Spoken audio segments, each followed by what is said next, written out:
Bago tayo magumpisa, pwede bang pakisubscribe ang aking channel? Maraming salamat po.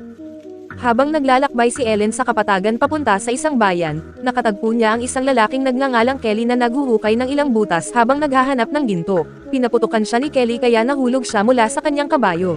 Nang lumapit si Kelly upang tingnan kung patay na siya, pinatumba siya ni Ellen hanggang mawalan ng malay. Pagkatapos ay itinadina niya ito sa kariton nito at nagpatuloy sa kanyang paglalakbay papunta sa bayan. Pagdating niya sa salon at hotel, humingi siya ng silid, ngunit ang may-ari na nakatayo sa isang bangkito ay nag-akala na siya ay isang bayarang babae. Bilang tugon, sinipa ni Ellen ang bangkito kaya nahulog ang may-ari. Dumating si Ace Hanlon sa bar habang ipinagmamalaki ang kanyang baraha, kung saan ang bawat ace ay kumakatawan sa isang lalaking inaangkin niyang napatay na niya. Samantala, nakaupo si Ellen sa labas at umiinom habang pinapakinang ng isang bulag na batang lalaki ang kanyang bota. Naging masigla ang salon nang dumating si Scars, nakakalabas lamang mula sa kulungan, upang ayusin ang isang lumang alitan sa pamamagitan ng pagbaril sa isang lalaking nakasakay sa kabayo. Pagkatapos ay nilapitan niya si Ellen ngunit walang pakialam itong sinabi sa kanya na maligo muna. Dahil sa galit, gumanti si Scars sa pamamagitan ng pagtumba sa kariton ng bulag na batang nagbebenta.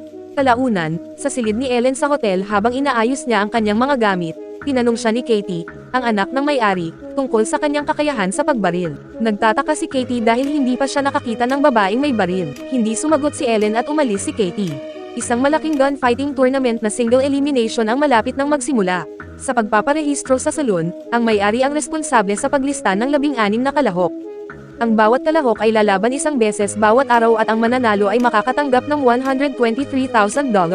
Isa-isang lumapit ang mga gunfighter upang magparehistro kabilang sina Scars, Spotted Horse, Sergeant Cantrell, Eugene, Ace Hamlin, Steve the Kid, at Jason na kampyon mula Sweden.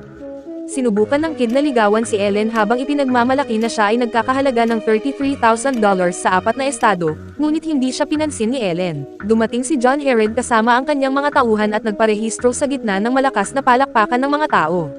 Pagkatapos ay kinaladkad ng kanyang mga tauhan ang isang mangangaral na nagngangalang Court papasok sa salon at pinilit ni Herod na sumali ito sa paligsahan. Tumanggi si Court kaya ipinatayo siya ni Herod sa isang upuan na may lubid sa leeg. Nakialam si Ellen at nag-alok na magparehistro. Nang kutsain ni Herod ang ideya na ang isang babae ay kayang bumaril, pinatunayan ni Ellen na mali siya sa pamamagitan ng pagbaril sa lubid at pagpapalaya kay Court. Pagkatapos ay sapilitang pinapirma ni Herod si Court at atubiling pinayagan si Ellen na sumali sa torneo. Kinabukasan, nagising si Ellen sa bahay ng Kid ngunit walang nangyari sa kanila dahil ginugol ng Kid ang buong gabi sa pagsusuka at pagkawala ng malay. Sinabi ni Ellen na nais niyang hamanin si Herod at nalaman niyang anak pala ni Herod ang Kid. Nagising si Court na nakagapos sa isang fountain. Tinanong siya ni Ellen kung bakit hindi siya lumalaban at inamin ni Court na gusto niyang patayin silang lahat dahil sa ginawa nila ngunit tumatanggi siya dahil naniniwala siyang mali ang pagpatay. Kalaunan, pumasok si Ellen sa salon at nakita si Herod. Habang hahamunin na sana niya ito, biglang sumingit si Kelly at hinamon siya sa halip. Wala siyang pagpipilian kundi tanggapin dahil ayon sa patakaran ng torneo, maaaring hamanin ng kahit sino at ang unang hamon ay dapat tanggapin. Samantala, ipinapakita ni Ace ang kanyang galing habang nagyayabang at gumagawa ng mga trick sa baril. Nakialam si Herod at hinamon si Ace dahil pinaghihinalaan niyang inupahan ito upang patayin siya. Kalaunan sa araw na iyon nagsimula ang torneo. Ang mga patakaran ay simple, kung sino ang mananatiling nakatayo matapos ang bunutan ay siyang panalo. Ang unang laban ay ang Kid laban sa Swede. Mabilis na binaril ng Kid ang Swede ng 2 beses kaya napabitaw ito sa baril. Nagdiwang ang mga taga-bayan at binuhat ang Kid bilang selebrasyon. Sa salon, ipinagyabang ni Spotted Horse na hindi siya kayang patayin ng bala at sinabing ilang beses na siyang nabaril ngunit hindi namamatay. Samantala, napansin ni Ellen si Herod na nakatayo sa bar.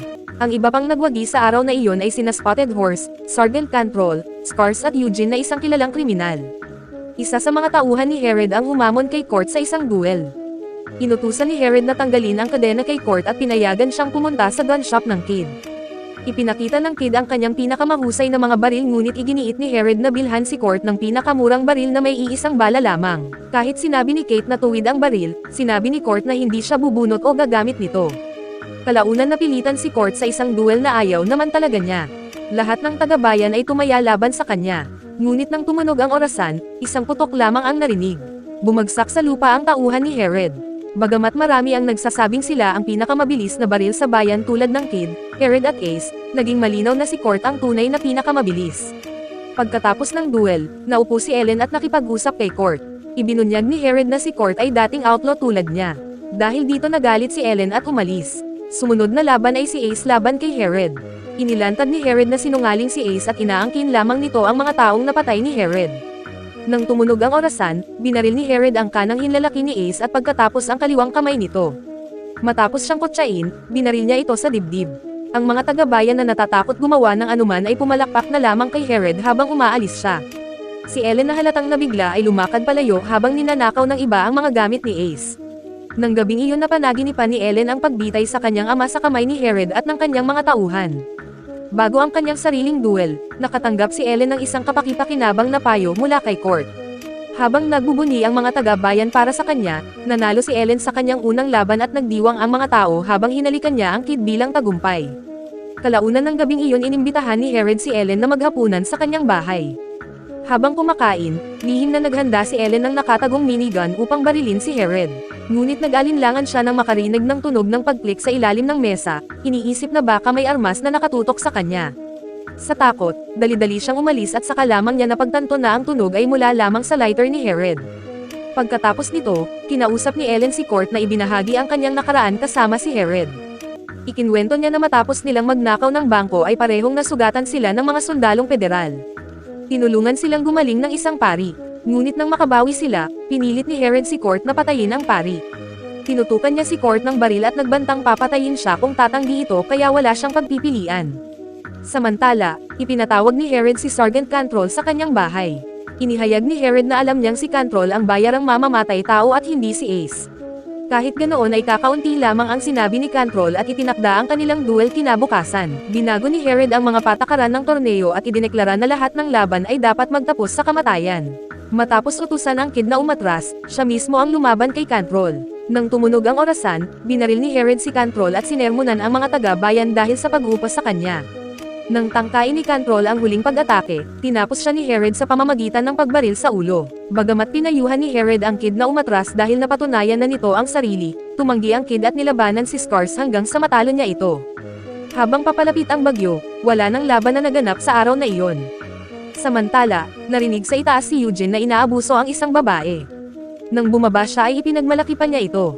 Dahil sa galit, inatake siya ni Ellen mula sa likod at nauwi ito sa hamon. Sa kabila ng malakas na ulan, lumabas sila para sa duel. Sa palitan ng putok, binaril ni Ellen si Eugene sa singit. Kahit sinabi ng bagong patakaran na isa lamang ang maaaring mabuhay, nag-atubili siyang patayin ito habang nagmamakaawa ito. Bumalik siya sa bar ngunit sinundan siya ni Eugene at binaril ang kanyang baso ng inumin. Dahil dito pinaputukan ni Ellen ang buong bala ng kanyang baril kay Eugene at pinatay ito. Lumapit ang kid kay Ellen upang makipag-usap ngunit nag-iimpake na siya ng kanyang mga gamit upang umalis sa bayan. Ipinagtapat ng kid ang kanyang nararamdaman ngunit hindi siya pinansin ni Ellen at umalis. Samantala, hinarap ni Court si Spotted Horse sa kanilang duel. Gamit lamang ang isang bala, unang nagpaputok si Court at natumba si Spotted Horse. Ngunit tumayo itong muli at nagsimulang gumanti ng putok. Isang batang bulag na naglalako ang naghagis kay Court ng isa pang bala at sa pagkakataong ito tinapos ni Court ang laban sa pamamagitan ng pagbaril sa ulo. Habang hinahanap ni Ellen ang libingan ng kanyang ama, nakilala niya ang doktor ng bayan na kaibigan ng kanyang ama. Sa pamamagitan ng mga alaala, naalala niya ang araw na ipabitay ni Herod ang kanyang ama na isang marshal. Nang gabing iyon natagpuan niya si Court na binubugbog ng mga tauhan ni Herod at tinulungan niya itong makatakas. Sa gabing iyon naging malapit sila at gumawa ng kasunduan.